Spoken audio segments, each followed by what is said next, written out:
از جنت الفردوس عامر والے جیو. جنت کا ماحول وہی ہے جیسے ہونا چاہیے. وہ امروہے کا جنت امروہا ہی ہے. غیر شروع میں کچھ پریشان ہو جاتے ہیں کہ کوثر اصل میں باندھ ندی ہے. اور اپنی میری منصور الحلاج نے جودہ گرم کی بیعت کر لی. میرے بچپن کا ایک دیوانہ تھا وہ. جنت کی حقیقت معلوم نہ ہونے کا اعتراف اب غالب کو بھی ہے. غالب نے للن یعنی اقبال مہدی سے میری سفارش پہ پرلے لکڑوں میں ان کی ملی حویلی میں ایک کمرہ کرائے میں لے لیا ہے. اور سب سے کہتے پھرتے ہیں کہ اس سے بہتر کمرہ پوری دنیا اور اب جنت میں نہیں. میر کو دلی سے محبت پہ شرمندگی ہے. کل عجب واقعہ ہوا. میر غالب کے کمرے میں بیٹھے تمہارے شمو چاچا اور جیجا رضی سے دلی کی غلط العام فوقیت کی امروہے والوں سے معافی مانگ رہے تھے. بھائی رضی نے کہہ دیا کسی صورت میں ملنے کی. غالب اکبر آباد میں پیدائش، دلی میں رہائش اور سفر کلکتہ پہ نادم تھے. کعبہ کس منہ سے جاؤ گے غالب سے والے شعر کو خارج از دیوان کرنے کا فیصلہ کیے بیٹھے تھے.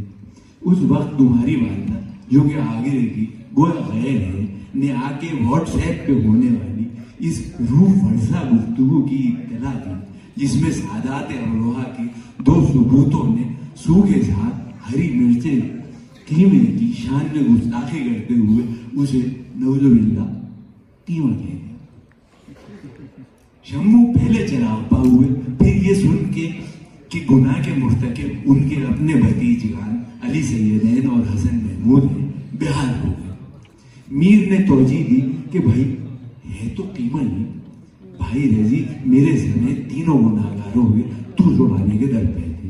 تمہاری والدہ نے دونوں کو سمجھایا اور میر سے ان کے شعر پہ تصرف کی اجازت لے کر یہ شعر پڑھا تاکہ میر کو بھی بات سمجھ آ جائے. اس کو قیمہ نہ کہو میر سکھا کر ہم نے. اس کو قیمہ نہ کہو میر سکھا کر ہم نے. میتھی کو ساگ کیا پھر کہیں پکوان بنا. میتھی کو ساگ کیا پھر کہیں پکوان بنا. میر تمہاری والدہ کے پیروں میں گر گئے. شمو نے بس اتنا کہا کہ سلمہ بھابھی میرے نائب فی الارض ممتاز ہادی سے کہلوا دیں کہ سب بھائیوں کو سوکھا ساگ ہری مرچیں قیمہ کھلوا دیں. یعنی بس اگلے اتوار. گو کہ غالب کا خیال تھا کہ وہ اپنے کعبے والے شعر میں تبدیلی کر کے اسے دیوان میں شامل کر لیں گے، مگر اس گفتگو کے بعد انہوں نے یہ ارادہ ترک کر دیا ہے. وہ تبدیلی یوں تھی: قیمہ کس منہ سے کھاؤ گے غالب؟ قیمہ کس منہ سے کھاؤ گے غالب؟ شاید تم کو مگر نہیں. اب سوکھا ساگ ہری مرچیں قیمہ سر پہ سوار ایسا سوار ہے کہ حالت حال بھی اسی سے بیان ہے. مجھ میں آ کے گرا تھا جو قیمہ، مجھ میں آ کے گرا تھا جو قیمہ، میتھی سا سوکھ گیا ہے. تمہاری والدہ سے پہلی تفسیری ملاقات ہوئی. انہوں نے میری زمین میں کہا ہوا اپنا شعر سنایا جس سے منہ کا ذائقہ کچھ بدلا. جو بھی آئے لگائے جاتے ہو، جو بھی آئے لگائے جاتے ہو، چونا زیادہ ہے پاکستان میں کیا؟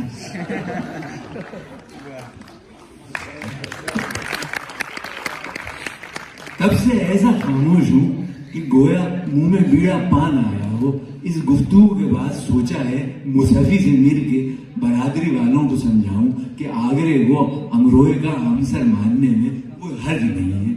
بہت سی دعائیں گویا تمہارا چیچا جو نہیں ہے. کیا کہنا ہے.